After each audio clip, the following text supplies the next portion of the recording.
Hotel राजमहल episode 149 staff quarter. विशाल भी बंसी और मुरली के ऊपर गुस्से में बोलता है, क्या करोगे? मारोगे ना? मारोगे ना मुझे? मार दो, आज मार ही दो तुम लोग मुझे। वैसे भी ऐसी घटिया जिंदगी से निजात ही पाना चाहता हूं मैं। मुझे तो अपनी सच्चाई ही नहीं पता, मैं कौन हूं, मेरा वजूद क्या है। तो ऐसे में जिंदा रहकर भी क्या करूंगा मैं? इससे बेहतर है कि मार ही दो मुझे। वहीं विशाल, बंसी और मुरली की लड़ाई का ये शोर सुनकर दिव्या उठ जाती है और देखती है कि विशाल बहुत ज्यादा परेशान है। विशाल गुस्से में चीजें इधर उधर उठाकर फेंक रहा है, इसलिए वो भागकर विशाल के पास जाती है और जाकर उसके कंधे पर हाथ रखती हुई बोली, विशाल।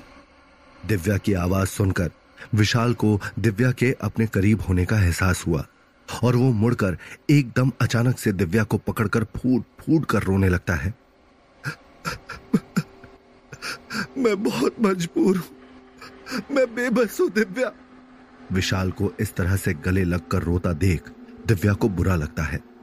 विशाल की इस हालत को देखकर दिव्या की भी आंखें भर आईं और उसने प्यार से विशाल का चेहरा अपने हथेलियों में भर लिया।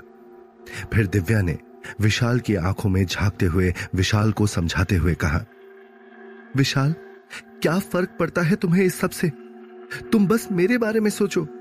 तुम्हारे बिना मेरा क्या होगा? तुमने कभी सोचा है अगर तुम्हें कुछ हो गया तो तुम्हारी दिव्या कहां जाएगी या क्या करेगी? दिव्या के इतना कहते ही विशाल अपने आंखों से आंसू पोंछते हुए एक बार फिर दिव्या के गले लग जाता है। तभी होटल में लगे बड़ी सी घड़ी के घंटे की आवाज होती है जो 3:30 बजने की ओर इशारा कर रही होती है।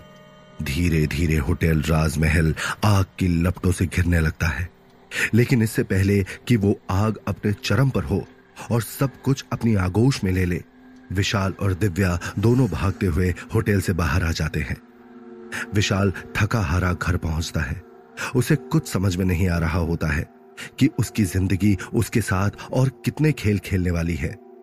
इसी उधेड़बुन में विशाल का सर दर्द से फटा जा रहा होता है, इसलिए वो अपने लिए कड़क चाय बनाने के लिए किचन में आता है, लेकिन दूध ना होने की वजह से विशाल मार्केट की तरफ निकल जाता है।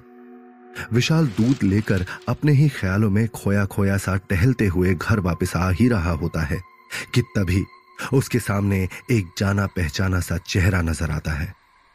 थोड़ा ध्यान से देखने पर विशाल को पता चलता है कि ये कोई और नहीं बल्कि उसका दोस्त अमन है। अमन किसी से फोन पर बात करते हुए चला जा रहा है, लेकिन उसे देखते ही विशाल गुस्से से अपनी मुट्ठियां भींच लेता है और फौरन दूध का पैकेट फेंककर भागते हुए अमन के पास जाने लगता है। अमन! विशाल की आवाज सुनते ही अमन पीछे मुड़कर देखता है, पर विशाल को अपनी तरफ गुस्से में आता देखकर उससे बचने के लिए वो तेजी से दौड़ने लगता है। विशाल भी अपनी पूरी ताकत के साथ अमन के पीछे दौड़ता है और देखते ही देखते विशाल अमन के करीब आ जाता है और पीछे से हाथ से उसे धक्का मार के नीचे जमीन पर गिरा देता है। धक्का लगते ही अमन जमीन पर लुढ़कता हुआ गिर जाता है और विशाल आकर उसे ऊपर से दबोचकर अमन के सीने पर बैठ जाता है। विशाल की इस हरकत को देखकर अमन कसमसाता हुआ विशाल के चंगुल से निकलने की कोशिश करने लगा। तभी विशाल ने अमन के हाथों को अपने पैरों के नीचे दबा दिया और गुस्से में उसका कॉलर दबोचकर बोलता है, साले, खुद को मेरा दोस्त कहता है, धोखेबाज। और इतना कहकर विशाल गुस्से में अमन के चेहरे पर 3-4 मुक्के जड़ देता है। फिर विशाल अमन को बालों से पकड़कर बोलता है, बता, क्या पता है तुझे मेरे बारे में? बता मुझे। ये कहते ही विशाल फिर से अमन को बालों से पकड़कर झंझोड़ देता है। विशाल की मार से बेहाल अमन हांफते हुए बोलता है, विशाल, विशाल, अरे अरे मुझे छोड़ दे विशाल, मुझे कुछ नहीं पता। लेकिन ये सुनते ही विशाल अमन के गाल पर एक जोरदार मुक्का मारकर कहता है, अगर तूने आज सच नहीं बताया तो मैं तुझे यही जमीन में जिंदा गाड़ दूंगा। बोल। विशाल का मुक्का इतना जोरदार था कि अमन के होठों के पास से खून आने लगा। इतना कहकर विशाल ने अमन को मारने के लिए अपने हाथ हवा में उठा लिया, लेकिन तभी अमन तुरंत अपनी आंखें बंद करते हुए एक सांस में बोल पड़ा, अरे पागल हो गया है क्या विशाल? मेरी बात मान, मत मार मत मार। मैं तेरी भलाई के लिए तुझे नहीं बता रहा हूं, क्योंकि तू अपनी सच्चाई बर्दाश्त नहीं कर पाएगा। ये सुनते ही विशाल को जोर का झटका लगा और अमन को मारने के लिए उठा विशाल का हाथ अमन की ये बात सुनते ही हवा में लहराते हुए नीचे हो गया और विशाल की आंखें हैरानी में बड़ी हो गई। ऐसा लगता है जैसे विशाल को कोई सदमा लगा हो और विशाल एकदम से अमन के ऊपर से हटकर लड़खड़ाते हुए उससे दूर हो जाता है। अमन भी विशाल की इस हालत को देखकर बड़ी मुश्किल से उठता हुआ विशाल के पास गया और उसके सामने जाकर बैठ गया। फिर अमन अपने होठों के पास से रिश्ते खून को रुमाल से साफ करते हुए विशाल से कहता है, विशाल, तेरी हकीकत अच्छी नहीं है। हम कितनी मुश्किल से तुझे बाहर लेकर आए हैं वहां से, फिर क्यों तू उस अंधेरे में दोबारा जाना चाहता है? ठीक है, तू सच जानना चाहता है ना? मैं वादा करता हूं कि आज रात उस होटल राजमहल में तुझे तुझसे जुड़े हुए हर राज का पता चल जाएगा। इतना कहकर विशाल कुछ कह पाता उससे पहले ही अमन चुपचाप लड़खड़ाता हुआ वहां से उठकर अपने घर की तरफ चला गया। घड़ी में रात के 11 बज रहे होते हैं। होटल राजमहल में फैला हुआ वो सन्नाटा चीख चीख कर अपनी दास्तां कह रहा होता है। वहां पसरे हुए उस खामोशी में विशाल और दिव्या के पैरों की आवाज भी किसी शोर के समान ही महसूस हो रही होती है। विशाल और दिव्या होटल राजमहल पहुंचते हैं। तभी होटल में घुसते ही विशाल की नजर वहां सोफे पर बैठे हुए अमन पर पड़ी। अमन को पहले से ही वहां मौजूद देखकर विशाल चौंक गया। वहीं दूसरी ओर विशाल को अपने सामने खड़ा देखकर अमन भी एकदम से खड़ा हो गया। अमन कुछ कह पाता उससे पहले ही विशाल अपने चेहरे पर हैरानी के भाव लिए अमन से कहता है, मुझे नहीं पता था कि तू यहां इस होटल राजमहल में आ जा भी सकता है।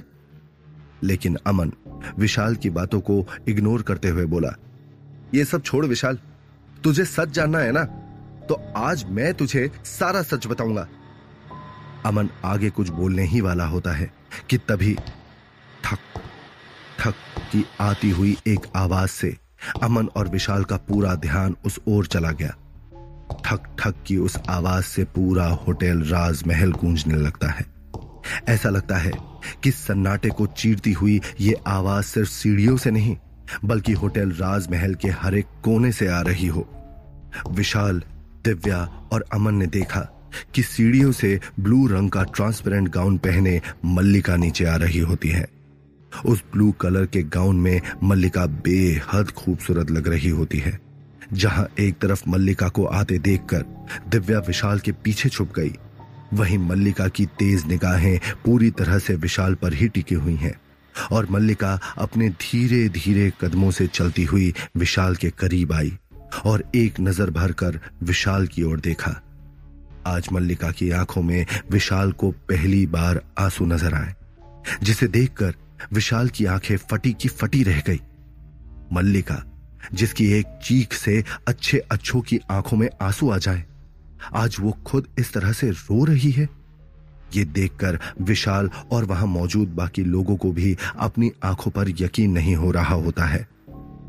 विशाल हैरानी से मल्लिका को ही देखता रह गया और विशाल कुछ कर पाता या बोल पाता उससे पहले ही मल्लिका ने कसकर विशाल को अपने गले से लगा लिया। विशाल को गले से लगाते ही मल्लिका के आंखों से आंसू बह निकले, जो मल्लिका ने भी अभी इतनी देर तक बड़ी मुश्किल से थामे रखा हुआ था। मल्लिका फफक फफक कर विशाल की बाहों में समाई हुई सी रोने लगी।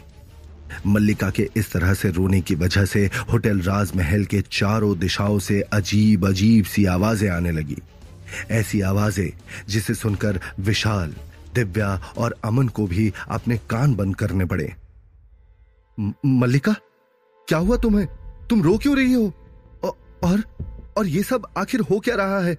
प्लीज प्लीज चुप हो जाओ तुम, प्लीज मल्लिका।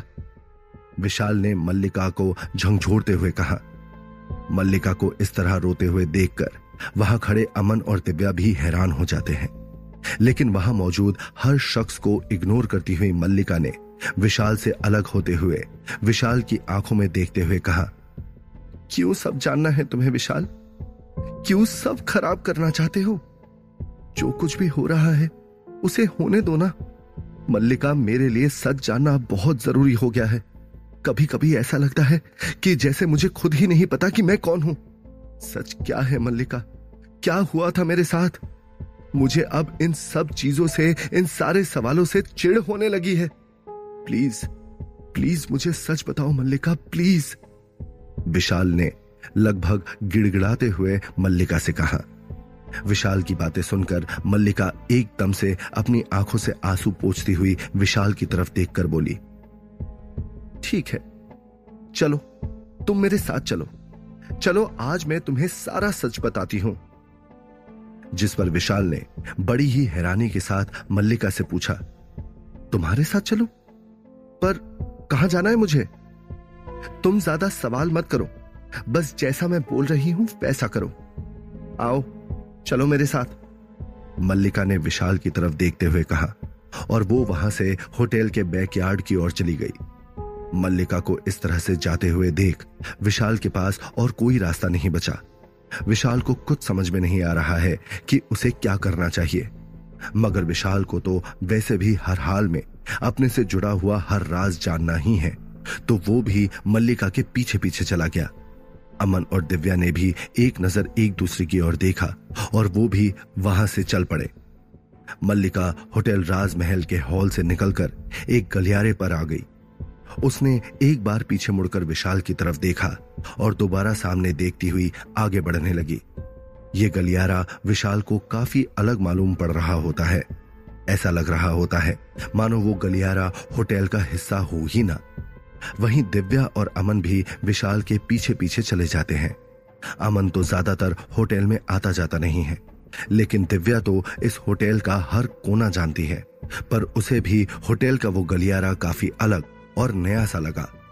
उसने अपने मन में बुदबुदाते हुए कहा, होटल का ये हिस्सा तो मैंने कभी देखा ही नहीं और ना ही मुझे विशाल ने कभी दिखाया। ये होटल आखिर कितना बड़ा है? ऐसे और कितने हिस्से हैं ना जाने जो हमने कभी देखे ही नहीं है। तभी दिव्या की नजर विशाल पर पड़ी, जो मल्लिका के पीछे पीछे चलते हुए गार्डन से होते हुए स्विमिंग पूल से गुजरते हुए एक अलग से कमरे में चली गई। वो रूम एक स्टाफ क्वार्टर है। विशाल उस क्वार्टर के बाहर खड़ा होकर रुक गया। दिव्या और अमन भी जल्दी जल्दी अपने कदम बढ़ाते हुए उस कमरे के सामने आकर रुक गए। न जाने किस कश्मकश में गुम विशाल उस कमरे के अंदर नहीं जा रहा होता है।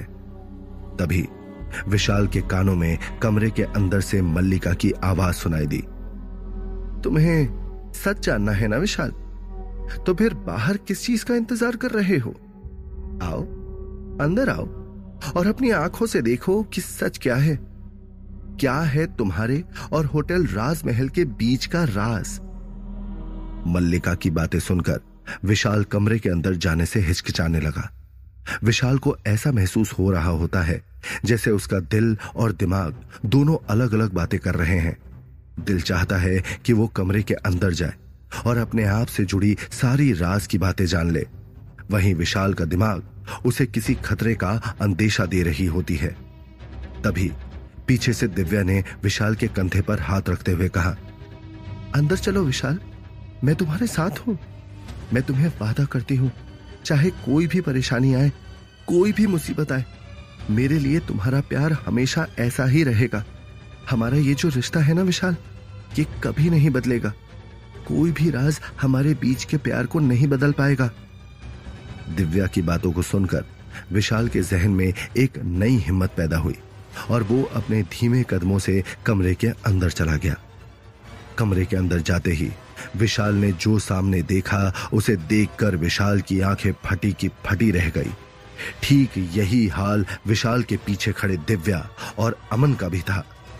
कमरे का नजारा ही कुछ ऐसा था जिसकी उम्मीद विशाल, दिव्या और अमन में से किसी ने भी नहीं की थी। वो एक पुराना सा कमरा है जहां चारों ओर धूल मिट्टी जमी हुई है। एक तरफ बस एक छोटा सा बेड लगा हुआ है और एक किनारे पर एक अलमारी पड़ी है।